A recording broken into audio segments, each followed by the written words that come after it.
बात कर लेते हैं बुलेटिन में सैलाब की, जिसने कई जिंदगियों को तबाह कर दिया है। सबसे पहले बात करेंगे हिमाचल की। हिमाचल में बादल फटने से भारी तबाही आई है। रेस्क्यू ऑपरेशन में जुटे सेना के जवान हैं लगातार, और कुल्लू, मंडी, शिमला में बादल फटा है, जिसके बाद कई जिंदगियां तबाह हो गई हैं। दर्जनों लोगों के लापता होने की खबर है। तलाश के लिए स्नीपर डॉग तैनात किए गए हैं।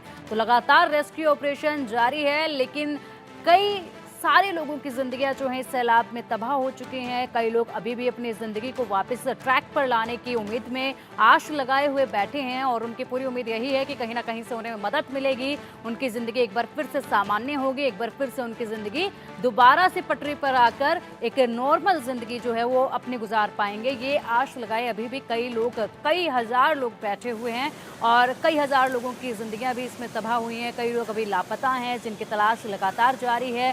रेस्क्यू ऑपरेशन लगातार एनडीआरएफ और एसडीआरएफ कर रहे हैं। दिन रात ये रेस्क्यू ऑपरेशन चल रहा है, लेकिन इस रेस्क्यू ऑपरेशन में कई तरह की परेशानियों का सामना भी लगातार करना पड़ रहा है।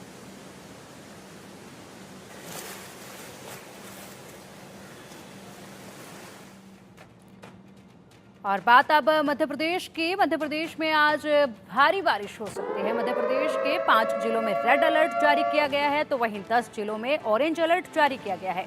इंदौर, उज्जैन में ऑरेंज अलर्ट जारी किया गया है। तो देखिए, मध्य प्रदेश में भी भारी बारिश आ सकती है। 5 जिलों में रेड अलर्ट जारी किया गया है, 10 जिलों में ऑरेंज अलर्ट जारी किया है। लोगों से लगातार ये अपील की जा रही है कि जिनके भी घर किसी नदी नाले के आसपास हैं, वो अपने घरों से बाहर ना निकले अधिक वर्षा होने पर, और जितना हो सकता है खुद को सावधान रखें और घर के अंदर ही रहें, क्योंकि इस वक्त जो बारिश हो रही है वो मानसून की बारिश, जो एक नॉर्मल बारिश होती है जिसमें मानसून का मजे लिए जाते हैं, आनंद उठाया जाता है, ये वो वाली बारिश नहीं है, बल्कि ये अब आफत की बारिश है, जिससे बचने की हर किसी को फिलहाल जरूरत है।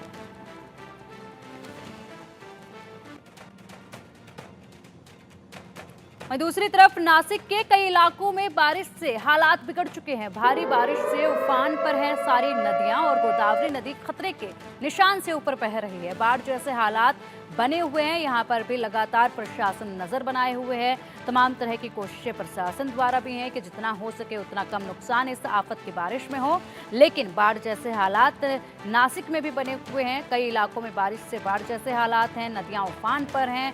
नदियां जो हैं वो खतरे के निशान से ऊपर बह रही हैं। गोदावरी नदी यहाँ पर खतरे के निशान से ऊपर बहती हुई नजर आ रही है, जो कि प्रशासन की और आम जन की चिंता को बढ़ाती हुई भी नजर आ रही है, क्योंकि लगातार बारिश का अलर्ट भी जारी किया गया है। और ऐसे में लगातार अगर बारिश होती है तो अब जिस तरीके से नदी जो है अपने खतरनाक स्तर से ऊपर बह रही है, खतरे के निशान से ऊपर बह रही है, कहीं ना कहीं वो बाद में और ज्यादा आफत आम जन के लिए लेकर आ सकती है।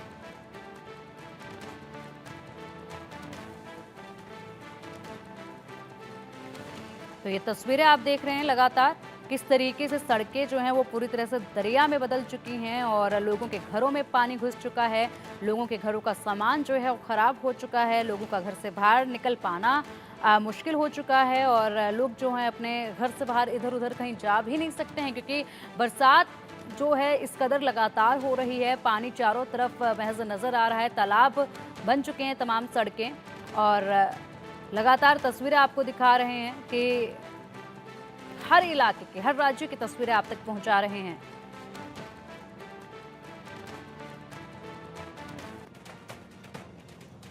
और बात अब गुजरात की। गुजरात के वलसाड में भारी बारिश हुई। भारी बारिश से औरंगा नदी उफान पर है। बाढ़ बारिश से हजारों लोग प्रभावित हो रहे हैं। हजारों लोगों को शेल्टर होम में शिफ्ट किया गया है, और शेल्टर होम में अभी ये लोग जो हैं वो रहने को मजबूर हैं। हजारों लोग ऐसे हैं जो अपने परिवार के साथ शेल्टर होम में रहने के लिए मजबूर हैं, क्योंकि अभी बाढ़ बारिश से हालात कुछ इस कदर बने हुए हैं कि घर में रहना उनका सुरक्षित नहीं है, और घर को काफ़ी नुकसान पहुंच चुका है। और लगातार बाढ़ जैसी स्थिति जो है वो देखी जा रही है। प्रशासन पूरी मुस्तैदी के साथ जमीनी स्तर पर काम करता नजर आ रहा है।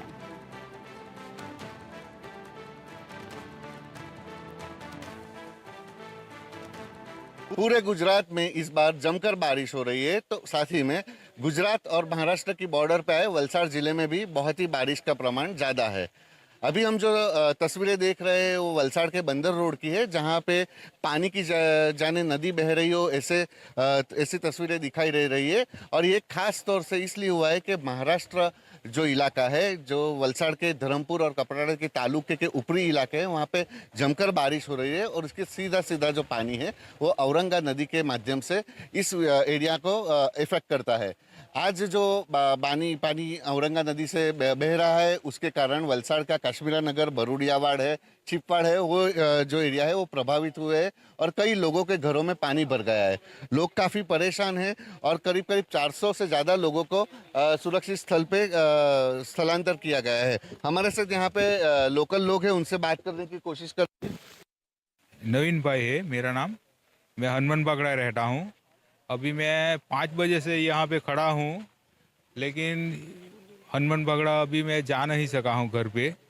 अभी 10 साढ़े 11 बज गए हैं। घर पे सब लोग राह जो रहे हैं मेरी, लेकिन जा नहीं सकता हूँ। घर का क्या माहौल है? घर में लोगों से बात हो रही है, परिवार से क्या बोल रहे हो? नहीं, घर में पानी है, इसलिए बात नहीं हो रही है मेरी। कितने घर होंगे ये एरिया में जहाँ आप रहते हैं? 300 घर हो गए। सभी घरों में पानी? हाँ, सभी घरों में। मतलब ये हनुमान भागड़ा जो एरिया है वहाँ पे करीब 300 घर है, वहाँ पे पानी भर चुका है और साथ ही में दूसरे भी यहाँ पे जो एरिया है आप देख सकते हैं। वापस एक बार तस्वीरें दिखाने की कोशिश करूंगा कि पूरा जो एरिया है यहाँ से पानी शुरू हो रहा है और जैसे जैसे हम आगे जाएंगे तो वहाँ पे जो नीचे घर है वहाँ का विस्तार जो है एरिया वो चालू होता है। वो सभी घरों में पानी भरा है और लोग बहुत हालाकी का सामना कर रहे हैं। कई लोगों की जो है सामान भी डूब गया है, इलेक्ट्रॉनिक चीज़ें खराब हुई है, ऐसे भी कंप्लेन कर रहे हैं। हमारे साथ फायर की टीम भी है, उनसे जानने की कोशिश करेंगे अब तक क्या उन्होंने कार्रवाई की है। जी, क्या कैसे प्रकार की कार्रवाई की आपने? सुबह से तो पानी जहाँ जहाँ नीचे विस्तार है वहाँ से हमने सभी लोगों को हटा लिया है। कितने लोगों को हटाया गया? 300 से 400। और अभी क्या माहौल है? अभी भी लोग फंसे हैं क्या? नहीं, अभी तो जो पानी जहाँ जहाँ आया है वहीं से तो सभी लोगों को हटा लिया है। और ये जो है अंदर रोड है, लेकिन इसके अलावा और पर जो आपको कॉल आया हो और आप गए हो? काश्मीर नगर है, अब्रामा में एक विस्तार है, मोगरावाड़ी में है, पर वहाँ तो कोई लोग फंसे थे, वो सब लोगों को निकाला। करीब से 300 से 400 हाँ, सबको स्थलांतर कर दिया है। यहाँ पर जो माहौल है उसको देखते जो फायर की टीम है और एनडीआरएफ की टीम भी यहाँ पर तैनात की गई है। उन्होंने करीब 300 से 400 लोगों को सुरक्षित जगह पर स्थलांतर किया है। शेल्टर होम खड़े किए गए हैं और फूड पैकेट्स की भी व्यवस्था की गई है। लेकिन यहाँ के लोगों की ये जो शिकायत है कि यहाँ हर साल बारिश में पानी भर जाता है और जब बाढ़ आती है औरंगा नदी में तो यहाँ की परिस्थिति बहुत ही खराब हो जाती है। तो इसका हमेशा के लिए इसका निकाल होना चाहिए, इसका जो है कोई भी व्यवस्था होनी चाहिए और यहाँ के लोगों को बारिश में होने वाली परेशानी से राहत मिलनी चाहिए। Sachin Kulkarni, India news, Valsad. और चलिए बारिश को लेकर लेह से भी अब आपको अपडेट दे देते हैं। लेह में भारी बारिश से नदियां उफान पर हैं। सूरू नदी में भयंकर उफान से दहशत फैली हुई है आसपास के इलाके में। सूरू नदी के किनारे रहने वाले लोगों को अलर्ट किया गया है। तो देखिए लेह में सूरू नदी में उफान देखा जा रहा है, अपने खतरे के निशान से काफ़ी ऊपर सूरू नदी जो है वो बह रही है, जिसके चलते लोगों की चिंताएं बढ़ चुकी हैं। प्रशासन की चिंता भी यहाँ पर लगातार बढ़ती नजर आ रही है और साथ ही साथ सूरू नदी के किनारे रहने वाले तमाम लोगों को जो है वो अलर्ट पर रखा गया है। तस्वीरें लगातार आपको देश के अलग अलग कोनों के हम दिखा रहे हैं, अलग अलग हिस्सों के हम दिखा रहे हैं और तस्वीरों से ही आप अंदाज़ा लगा सकते हैं कि ये बरसात जो है इस बार मानसून में कितनी आफत अपने साथ लेकर आई है, कितने लोगों की ज़िंदगी को जो है पटरी से उतार चुकी है। लोगों में दहशत इस वक्त देखने को मिल रही है। जिन इलाकों में इस तरीके के हालात बने हुए हैं वो लोग अभी दहशत में जीने पर मजबूर हैं, लेकिन प्रशासन भी पूरी मुस्तैदी के साथ लगा हुआ है। हालांकि प्रशासन की चिंता भी लगातार बढ़ती नजर आ रही है क्योंकि लगातार मौसम विभाग जो है अभी बारिश का अलर्ट जारी कर रहा है। जब तक ये बारिश थोड़ी कम नहीं होती है तब तक इन इलाकों में कुछ उम्मीद राहत की नजर नहीं आएगी।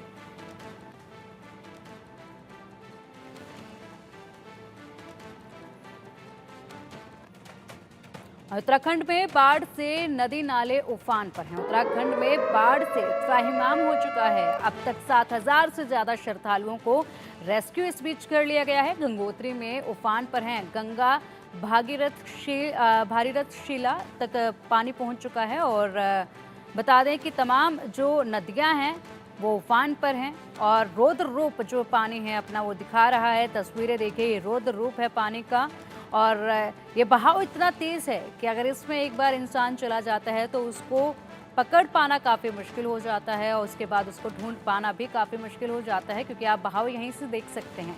और इसी बहाव के बीच से जो है निकलकर एनडीआरएफ और एसडीआरएफ को रेस्क्यू ऑपरेशंस चलाने पड़ रहे हैं, रेस्क्यू करना पड़ रहा है।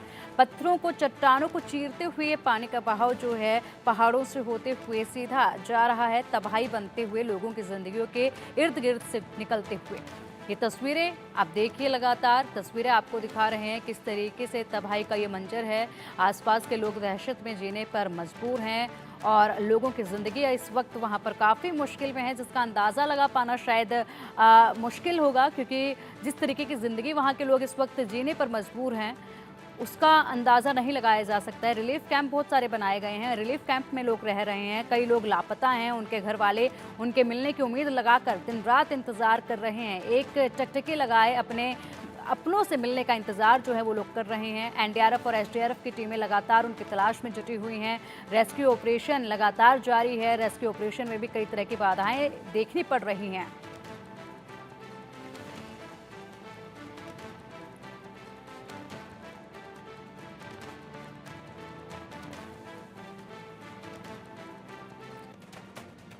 और चलिए बात अब वायनाड की। वायनाड में छठे दिन भी रेस्क्यू ऑपरेशन जारी है। मरने वालों का आंकड़ा 364 तक पहुंच चुका है। अभी भी 206 लोग लापता बताए जा रहे हैं। तो आपको बता दें कि वायनाड में भी लगातार रेस्क्यू ऑपरेशन जारी है। मरने वालों का आंकड़ा आप सोचिए कितना ज़्यादा हो चुका है, क्योंकि मरने वालों का आंकड़ा 300 के पार चल रहा है। लापता लोग अभी भी 206 हैं। 206 की संख्या बहुत ज़्यादा होती है और 206 लोगों को अभी ढूंढना बाकी है। एनडीआरएफ और एसडीआरएफ की टीमें लगातार दिन रात इनको ढूंढने की कोशिश में लगी हुई हैं और हर तरह की संभव कोशिश जो है वहां पर की जा रही है। लेकिन मरने वालों का आंकड़ा भी काफ़ी हैरान कर देने वाला है, काफ़ी दर्दनाक ही आंकड़ा है। 364 पहुंच चुका है मरने वालों का आंकड़ा। और आप सोचिए 364 लोगों ने इस आपदा में अपनी जान गंवाई है। इनके अपनों का क्या हुआ होगा और किस तरीके से जो 206 लोग लापता हैं उनके इंतज़ार में उनके अपने बैठे हैं और आस लगाकर बैठे हैं सरकार से, प्रशासन से, एनडीआरएफ और एसडीआरएफ के उन तमाम जवानों से। एक उम्मीद वो लगाकर बैठे हैं। दिन रात वो प्रार्थना कर रहे हैं कि उनके अपने जहाँ कहीं भी हों वो बस सकुशल उनके पास वापस आ जाएं। 206 लोगों को ढूंढने की कोशिश लगातार अभी भी जारी है और इस बीच बारिश भी हो रही है, चट्टानें भी गिर रही हैं। तो ऐसे में ये रेस्क्यू ऑपरेशन और भी मुश्किल हो जाता है। हालांकि एनडीआरएफ और एसडीआरएफ की टीमें दिन रात कड़ी मशक्कत के साथ इन लोगों को ढूंढने की पूरी कोशिश कर रही हैं। स्नेपर डॉग्स की भी मदद यहां पर ली जा रही है।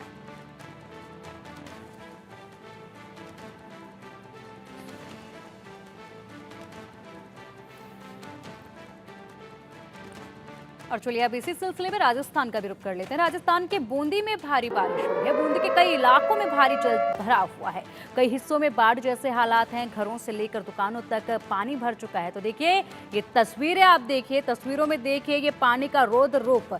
यहाँ पर घर हैं, ये सड़क हुआ करती थी और इस देखिए कारें किस तरीके से इस पानी में बहती हुई जा रही हैं। एक युवक इस पानी में नजर आ रहा है। घर का सामान भी इस पानी में बहता हुआ जा रहा है और भाव देखिए इस पानी का किस कदर है। ये एक आम सी सड़क हुआ करती थी जिस पर लोग अपने रोज आना जाना लोगों का इस सड़क पर लगा रहता है और आज वही सड़क जो है वो किसी नदी नाले से कम नजर नहीं आ रही है, जिस पर इतने तेज बहाव के साथ ये पानी सब कुछ अपने साथ समेटे हुए लेता हुआ नजर आ रहा है। और आसपास के लोग महज खड़े होकर देख रहे हैं। ये देखिए लोग जदोजहद कर रहे हैं अपने घर के सामान को बचाने के लिए, खुद को बचाने के लिए। दिन रात ये लोग वहां पर, सोचिए इतना पानी इनके घरों में घुस चुका है, सब कुछ इनके घर का सामान तबाह हो चुका है और ऐसे में ये लोग दिन रात वहां पर बिताने के लिए मजबूर हैं। रिलीफ कैंप भी लगे हैं, रिलीफ कैंप में भी लोगों को पहुंचाया जा रहा है, लेकिन अधिकतर लोग जो है अपने सामान को बचाने की जदोजहद में भी लगे नजर आ रहे हैं। ये पानी का बहाव देखिए, इस पानी के बहाव में लोगों के आशियाने बह गए हैं। इस पानी के बहाव में लोगों के आशियानों में जो सामान उन्होंने सजाया था बड़ी मेहनत के साथ, वो सामान बहता हुआ नजर आ रहा है और लोग इन हालातों को देखते हुए कुछ भी नहीं कर पा रहे हैं। महज वो सिर्फ खड़े होकर देखने पर मजबूर हैं। अब सोचिए जब ये आपदा खत्म हो जाएगी, आपदा टल जाएगी, उसके बाद इनकी ज़िंदगी वापस पटरी पर आने में कितना समय लेगी, कितनी मशक्क़त इन्हें करनी पड़ेगी अपनी ज़िंदगी को सामान्य बनाने में। भाई ऊपर चल जा।